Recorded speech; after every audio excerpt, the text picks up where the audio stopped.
Soon after, 8,000 U.S. ground troops punch into the city. Sergeant Bellavia is pumped. Go, go, go, go, go, go, go, go!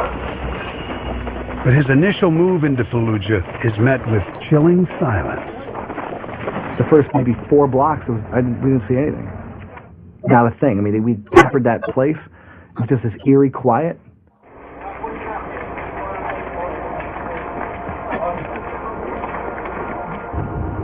That's because insurgents and foreign fighters have taken shelter in buildings like these.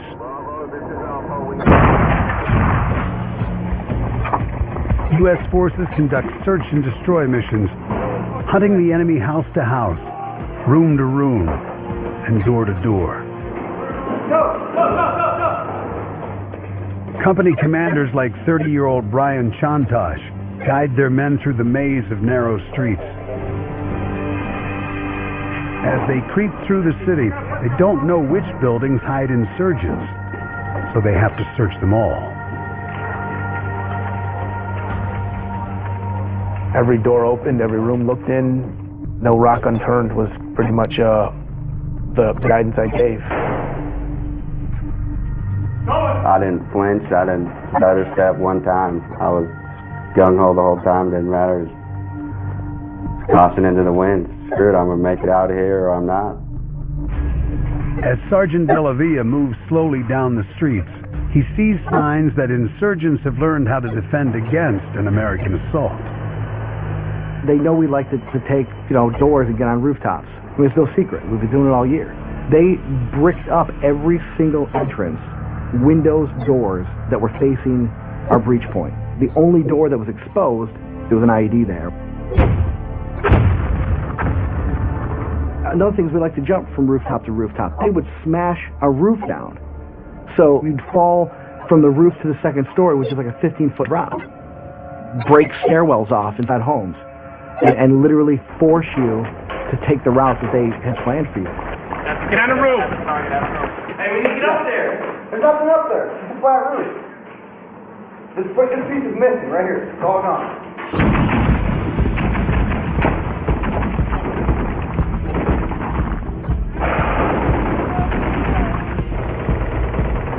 In one house, Bellavia, fueled by adrenaline, spots a wounded insurgent and runs after him.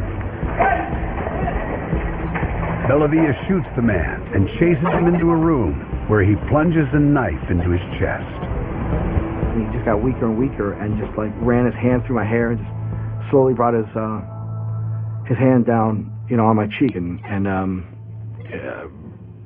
it was probably the worst moment, of my life at that moment. He wasn't an animal anymore, he wasn't a bad guy anymore. He wasn't an insurgent. He was a person fighting for his life, and I was taking it,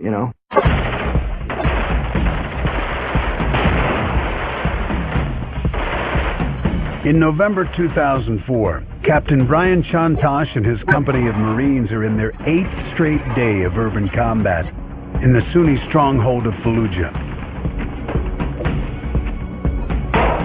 On this day, they're looking for remaining insurgents. His men are beyond exhausted and living on adrenaline. The range of emotions that Marines would feel thousands of times a day. Boom, hey, I made it, I'm alive. I just kicked that door down. Okay, now I gotta go to the next door. Okay, that house is over, good. Building's clear, go outside. Oh, we got another one to do. That rise and fall of emotions and uncertainty that a Marine would have to endure throughout the day, and it was taxing. They're ordered to comb a mosque for weapons when the enemy attacks.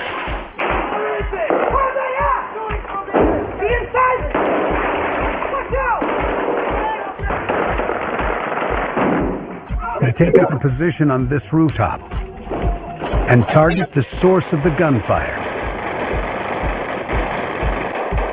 Insurgents hiding in houses near the mosque. The whole division's got them surrounded, and now they don't want to give up. We tried talking to them with our interpreter, get them to surrender, walk out on the street. They're telling us they'd rather die than come out and surrender, so they're going to die. 5 seconds! Chantage orders an airstrike.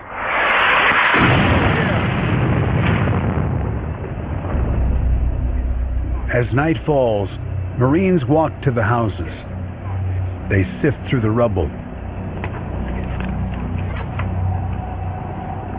All told, they discover 21 dead fighters. We're gonna have to check out the body, sir.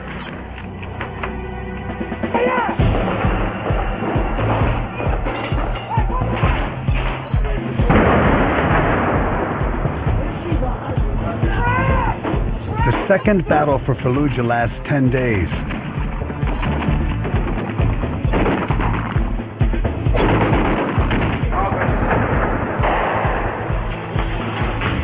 And takes a large toll. 70 Americans die. Still, U.S. troops kill over 1,000 insurgents. It's a victory for the U.S., and Sergeant Bellavia savors the moment. Fallujah was a battle that we needed to show that we were doing the right thing. The morale, I think, was slipping. We needed something. And when you looked around Fallujah, it was very easy to see who the good guys were. And we killed bad, and I think it was a good thing. But the ones that get away, like Al-Qaeda in Iraq leader Abu Musab al-Zarqawi, keep Second Lieutenant Neil Prakash up at night. We let out a lot of guys. Like Zarqawi was able to flee the city. We let out a lot of military-age males because we told them there's a deliberate mission coming through here. If you're a civilian, clear out. The insurgents quickly regroup and reemerge in and around Baghdad. Everybody who escaped Fallujah came into our area, and that was our job to stop them from coming into our area and see who we can capture. Sergeant Jay Olmo is from Queens, New York, and Specialist Daniel Mayella is from Brooklyn. They're part of a tight-knit National Guard unit called the Fighting 69th. In December 2004, they run regular security patrols near Baghdad with their scout platoon. Being stationed near the Iraqi capital means they're more likely to be hit by an insurgent IED than anywhere else in Iraq.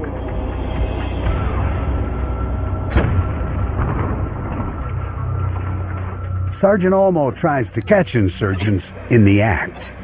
Sometimes we would just sit in the field in silence with the trucks off, with night vision optics going all night, just looking around to see what we can catch, who was digging in the roads, who wasn't digging in the roads.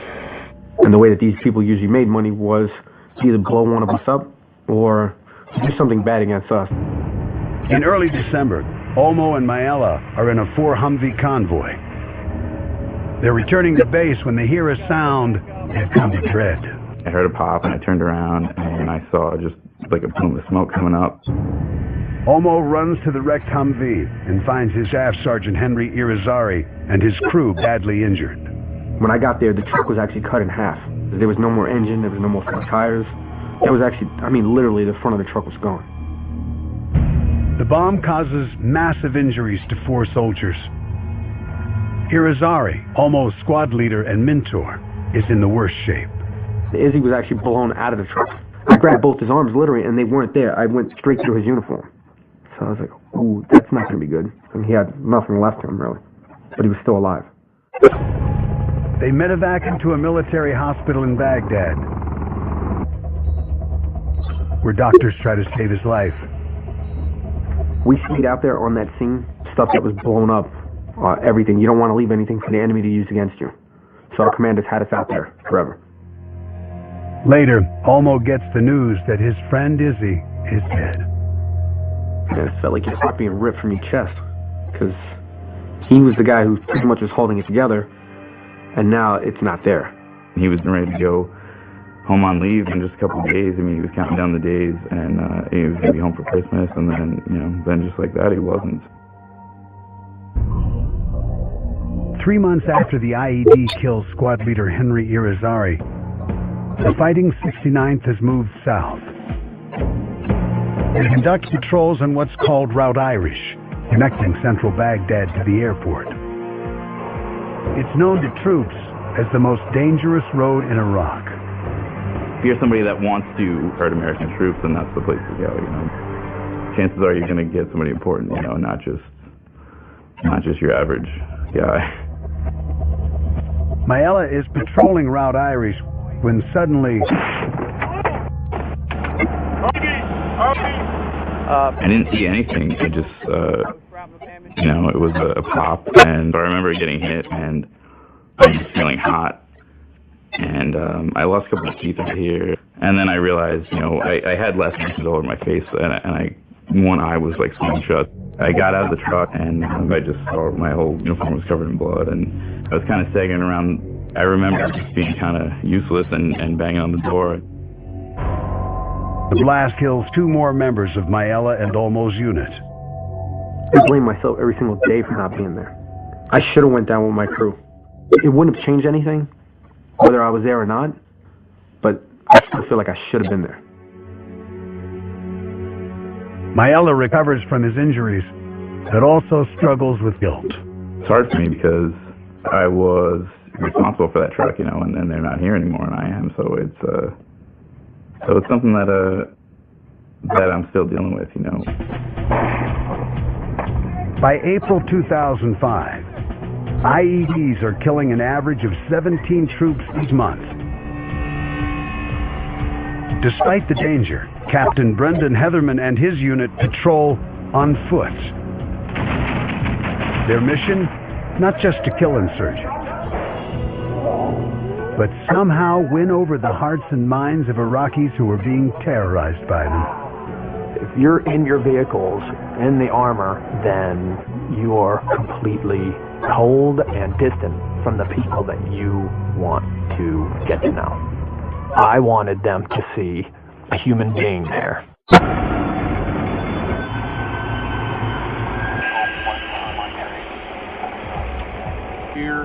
Army Captain Ryan Howell and his unit conduct patrols in a small city called Tel Afar, near the border with Syria.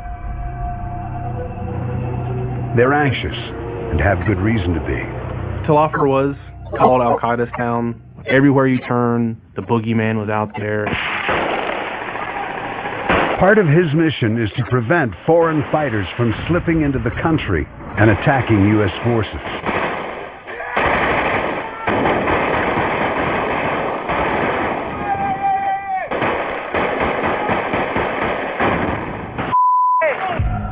If they get past Howell's unit, they have a clear shot into Mosul, 30 miles to the east, and straight into Staff Sergeant Adam Lingo's area of operation. A lot of guys that would come across the border from Syria, call them the weekend jihadists. They come and fight the jihad on the weekends and then go back to work in Syria, you know, during the week. Lingo grabs his camera and records his unit as they conduct raids, trying to kill or capture these weekend warriors.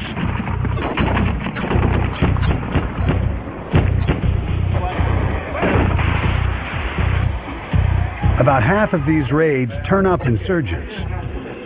But the rest of the time, Lingo and his men are just kicking down doors of innocent Iraqis.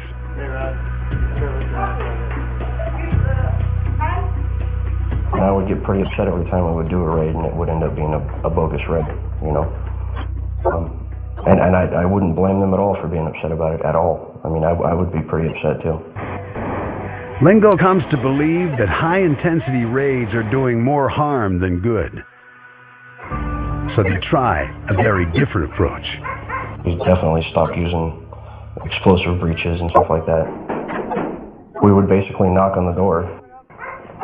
They soon discover that this simple human gesture goes a very long way with the population. Marine Captain Brendan Heatherman from Oklahoma uses a similar human touch about 150 miles south in the border town of Al-Qaim. He has his men do patrols on foot. He's trying to get the people to trust his men so that they'll help the Americans identify insurgents. The stuff that really made it happen is individual patrols, meeting with people. We used to call it patrolling meal to meal, because what do human beings do? They converse while they're having a meal. So we went and had tea at this house, and lunch over here, and dinner. Sometimes they would provide the food, sometimes we would, and it worked out like that.